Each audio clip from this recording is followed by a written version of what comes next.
بطل يقسموا لك على 1000 ما بقولكش لا ليش؟ ملزمه مشروع. بعدين انا ما فكيتوش ولا خربط ولا شيء، حطي السنيه جاهز لو سمحتي.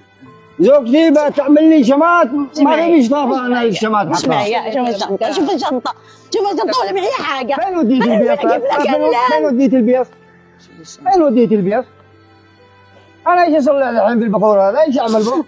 شوفي ثاني بالله، شوفيها 200 ريال اللي بتروحين لما المعلة، انا من فين اجيب له فلوس الان؟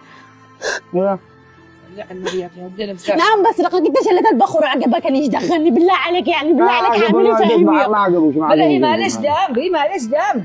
عقبوش البيت. شمت في الحرمه عشان البخور شو كيف شمت ولا كانهم دارس فاهم الحياه ده. ولا اصلا عيب هذا عيب.